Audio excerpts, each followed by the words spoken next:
जय श्री कृष्णा, जय गुरुदेव, राधे राधे। प्रेम भाव चैनल पर आप सभी श्रोताओं को, सभी भक्तजनों को प्यार भरा जय श्री कृष्ण और आप मेरा प्रणाम भी स्वीकार करें। आज हम इस वीडियो में मौनी अमावस के बारे में थोड़ा सा विचार करेंगे। अमावस का दिन वैसे ही बड़ा पवित्र माना गया है, शुभ माना गया है। एवरी मंथ अमावस आती है। जैसे मंडे को अमावस आ जाए तो उसको हम सोमवती अमावस के नाम से जानते हैं। शनिवार आ जाए तो शनि अमावस के नाम से जानते हैं। श्रावण मास की अमावस को हरियाली अमावस के नाम से जाना जाता है। इसी तरह ये माघ मास की जो अमावस है, इसका नाम मौनी अमावस है। बड़ा ही शुभ दिन है, बड़ा ही मंगलमय दिन है। माघ मास तो वैसे भी भगवान को अत्यधिक प्रिय है, शिव भोले भंडारी को भी और भगवान विष्णु को भी। माघ महात्म की कथा में इस प्रयागराज की में त्रिवेणी में स्नान का बहुत अधिक महत्व का वर्णन आया है। ये जो मौनी अमावस है, ये कल यानी 11 फरवरी 2021 को ये पर्व है। तो इसको मौनी अमावस क्यों कहा जाता है? पौराणिक कथाओं के अनुसार कहा जाता है कि ब्रह्मा जी ने मनु शत्रुपा को प्रकट करके ही सृष्टि की रचना का आरंभ किया था। तो इसके सृष्टि रचना के शुभारंभ हुआ, इसलिए भी इस तिथि को उस रूप में भी जाना जाता है। और मुझे तो ये लगता है कि प्रयागराज की भूमि पर इतने संत जन, कहीं भागवत हो रही है, कहीं रामायण हो रही है, कहीं संकीर्तन होता है, कहीं गीता पाठ होता है, इतने शिविर लगते हैं। ये साधना का दिन है। तो जितना अधिक से अधिक भक्तजन, संतजन मौन धारण करके कल्पवास करते हैं, यज्ञदान तप करते हैं, त्रिवेणी में स्नान करते हैं, तो ये इस वजह से भी मुझे लगता है कि इसका नाम मौनी अमावस पड़ गया। और जो ये यज्ञदान तप करते हैं वो तो मुनि का रूप बन जाते हैं, उनको मुनि का पद प्राप्त होता है। तो मौनी अमावस कल हमें क्या करना है? सबसे पहले ब्रह्म मुहूर्त में उठकर, अगर तीर्थ में है, गंगा स्नान करें, जमुना जी का स्नान करें।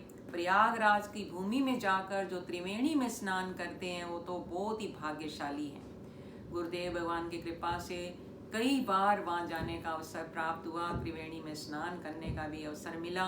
परम पूज्य स्वामी जी के साथ भक्तजनों ने बहुत यात्रा की, गुरुदेव भगवान की चरण शरण में बैठकर वहाँ अक्षय वट के नीचे यज्ञ करने का भी अवसर प्राप्त हुआ। तो वहाँ की महिमा का वर्णन तो शब्दों में किया ही नहीं जा सकता। किसी साधारण नदी सरोवर में अगर आप स्नान करते हैं तो उसका 100 गुना पुण्य मिलता है घर में स्नान करने से, वो 100 गुना अधिक पुण्य प्राप्त होता है। पर अगर त्रिवेणी में जहाँ गंगा, यमुना और सरस्वती का संगम है, अगर वहाँ पर स्नान करने का शुभ अवसर प्राप्त हो जाए तो कहते हैं 10,000 गुना उसका पुण्य अधिक प्राप्त होता है। और यहाँ तक कथा के महात्म्य में मिलता है कि 1000 स्वर्ण मुद्राएं नित्य प्रति अगर बांटी जाएं, दान की जाएं, जितना फल उससे मिलता है वही फल त्रिवेणी में स्नान करने वाले को मिल जाता है। और जो पूरा महीना स्नान करें वो तो बहुत ही अधिक महत्व है। पर सभी वहाँ नहीं जा सकते। अगर वहाँ ना जा सकें, किसी नदी में स्नान ना कर सकें, हरिद्वार में गंगा में स्नान ना कर पाएं, घर में ही हैं, तो घर में कल ज़रूर गंगा जल अपने बाल्टी में जल में डाल के गंगा जल को, फिर अगर आप स्नान करते हैं तो घर बैठे भी गंगा में स्नान करने का पुण्य प्राप्त होगा। गंगा जल से स्नान करें, गंगा जल का कल सेवन करें और सारे घर में ही गंगा जल का छिड़काव कर दें। बहुत अधिक इसका महत्व है, करके आप देखें। और दूसरा काम, कल फिर ब्रह्म मुहूर्त के बाद स्नान करने के बाद सूर्य देव पे जल चढ़ाएं। गरीबी दूर हो जाएगी, दरिद्रता का नाश होगा और काया निरोगी हो जाएगी। अपने बच्चों को भी ये सिखाएं, सब ये काम करें। फिर ठाकुर जी की पूजा करके अपना गुरु मंत्र का जाप करें, गीता पाठ करें और हवन करें। कल हवन का बहुत अधिक महत्व है। अभी हमने एक वीडियो डाला है जिसमें गीता जी के हवन की एक सिंपल विधि, बहुत सरल विधि उदयदी है, थोड़ी देर में आप केवल द्वादश अध्याय का भी करना चाहें तो उसके अकॉर्डिंग आप कर सकते हैं। तो वो वीडियो आप ज़रूर सुने जिसका टाइटल है गीता जी के हवन की सरल विधि। तो वो आप तिलों से सामग्री बनाकर, जैसे गुरुदेव भगवान बनवाया करते हैं, हमारे गीता आश्रम में बनती है, काले तिल से सामग्री बनाकर, तिलों का भी कल बहुत अधिक महत्व है। तिल से हवन करें, तिल का दान करें, तिल का भोग लगाएं ठाकुर जी को और स्वयं भी तिल का सेवन करें, तिल खाएं। तो जिस घर में ये कल के दिन हवन होगा, वैसे तो हवन करते रहना चाहिए, पर कल का बहुत अधिक महत्व है यज्ञ करने का। कल अगर हवन किया जाए तो उस घर में सारा वातावरण शुद्ध हो जाएगा, सुख शांति और समृद्धि की प्रगति होगी, समृद्धि का विकास होगा, वहाँ पर स्वयं ठाकुर जी का वास होगा। तीसरा काम करें, कल अधिक से अधिक मौन धारण करें। जितना आप मौन धारण कर सकते हैं, जितने घंटे कर सकते हैं, सारा दिन रख सकते हैं मौन, तो बहुत अच्छी बात। उसके पुण्य का बखान तो देवी देवता भी नहीं कर पाते। अगर सारा दिन ना कर पाए, 6 घंटे मौन रखें, 4 घंटे रखें, 2 घंटे रखें, 1 घंटा तो मौन धारण करें, क्योंकि मौन की महिमा भगवान ने गीता में बहुत अधिक बताई। गीता के 10वें अध्याय में तो भगवान ने मौनी को अपनी विभूति बताया है। 10वें अध्याय का 38वां श्लोक आप पढ़ के देखें, भगवान ने कहा मौनम चैवस्मि गुह्याना, मौनी तो मेरी विभूति है, क्योंकि जो मौन धारण करता है, मैं उस मौनी से बातें करता हूँ, मेरा ही रूप बन जाता है। हमारे गुरुदेव भगवान श्रावण मास का पूरा महीना मौन धारण करते थे, नवरात्रों में मौन धारण करते थे। हमें भी वो उस रास्ते पर चला कर गए, हमें भी जो शिक्षा दी, समय समय पर उनकी कृपा से मौन धारण होता है। और कोशिश करेंगे कल पूरा दिन ही मौन धारण करें। अगर इतना फल है, इसकी इतनी श्रुति है, चलो फल को हमने क्या करना, कर्मणे वाधिकारस्ते मां फलेषु कदाचन। भगवान तो कहते हैं तो फल की इच्छा ही मत कर। हम तो ठाकुर जी के समर्पित कर देंगे सारे आप भक्तों की सुख शांति के लिए, सारे विश्व की शांति के लिए।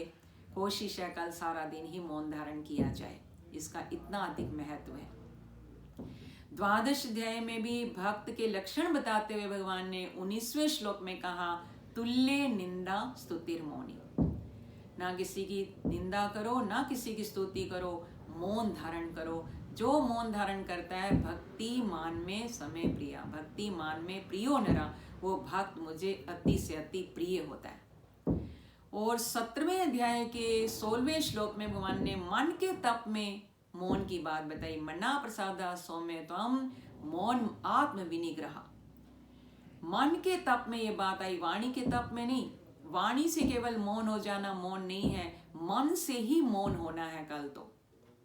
कहने का भाव कि मन से भी किसी के बारे में गलत नहीं सोचना, किसी के बारे में कोई हमारे मन में भी संकल्प विकल्प ना उठे, तो मन से मौन हो जाना वो असली मौन है। तो मन के तप में भगवान ने मौन की बात बताई। अब मौन शब्द भी देखो तो माँ और डबल ओ की मात्रा है, उस मात्रा को निकाल दो तो ना, तो मात्रा निकल जाए तो क्या बन जाता है, मन। तो ये जो दिवस है कल मौनी अमावस का, ये मन और इंद्रियों पर संयम करने का दिवस है। जितना मौन धारण करेंगे, मौन धारण से चित्त की शुद्धि होगी, मन निर्मल बनेगा, बुद्धि सात्विक होगी, फालतू बोलने से बच जाएंगे, निंदा करने से बच जाएंगे, कटु वचन बोलने से बच जाएंगे, क्रोध करने से बच जाएंगे। ये तो लाभ है ही, पर आध्यात्मिक लाभ है कि भगवान की विभूति बन जाएंगे, भगवान का स्वरूप बन जाएंगे।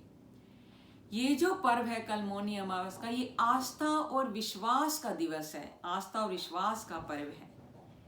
ये भक्ति का पर्व है, ये साधना का पर्व है, ये तपस्या का पर्व है।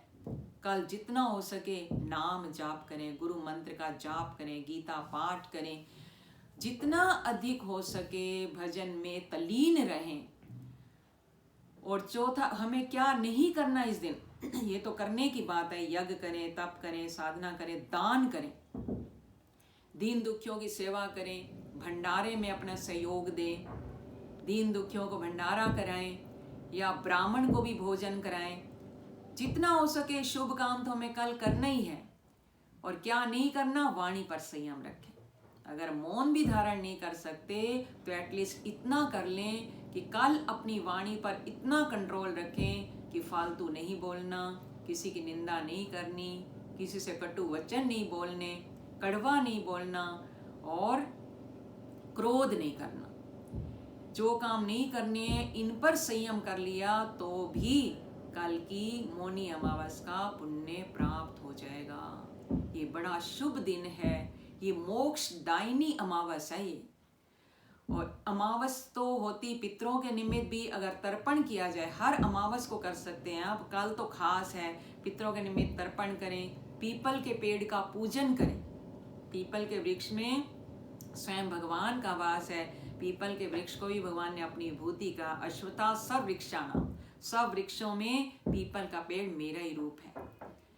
तो कल आप पीपल के पेड़ की परिक्रमा करें, 108 दीपक जला सकते हैं, नहीं इतने जला सकते तो 21 जलाएं, 11 जलाएं, नहीं तो एक दीपदान करें, जल चढ़ाएं उन पे, एक दीपदान करें और परिक्रमा करें, तुलसी मैया की भी परिक्रमा करें, घर में दीपक जलाएं। ये सब काम जितने किए जाएंगे इसके पुण्य का बखान कोई कर नहीं सकता।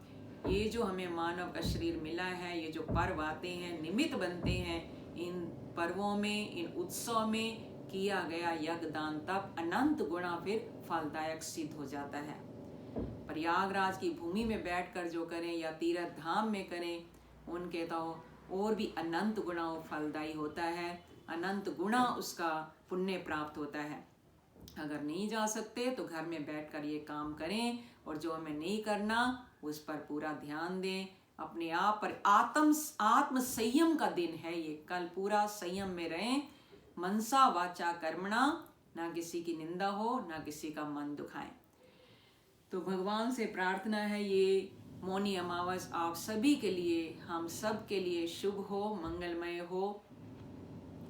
मौन की प्रतिज्ञा और गंगा की, ज्ञान की गंगा। इस मौनी अमावस की आप सभी को प्यार भरी हार्दिक शुभकामनाएं, बहुत बहुत बधाई। सबके लिए विश्व में शांति देने वाली ये अमावस हो, अज्ञान रूपी अंधकार को मिटाकर हम सब के अंदर ज्ञान रूपी दीपक प्रज्वलित करने वाली ये अमावस हो। इन्हीं शब्दों के साथ आप सभी भक्तों से एक बार फिर से ये प्रार्थना है कि हमारा ये प्रेम भाव चैनल, अगर आप नए जुड़े हुए हैं, अभी तक सब्सक्राइब नहीं किया तो इस चैनल को आप सब्सक्राइब ज़रूर करें, और वीडियो अच्छा लगे तो लाइक करें, बेल आइकन प्रेस करें, शेयर करें।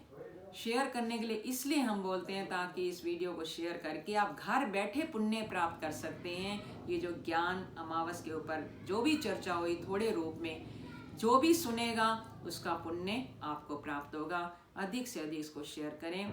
इसके बाद एक और वीडियो हमारा आने वाला है बसंत पंचमी का। आप सब्सक्राइब करेंगे, बेल आइकन को प्रेस करेंगे, तभी आपके पास न्यू जो वीडियो बनेंगे अपडेट होते रहेंगे। तो बसंत पंचमी की भी क्या महिमा है, उस दिन क्या करना चाहिए, वो भी आप बहुत जल्दी सुन पाएंगे, वो भी आपके सामने वीडियो आ जाएगा। जय श्री कृष्णा, राधे राधे, जय गुरुदेव।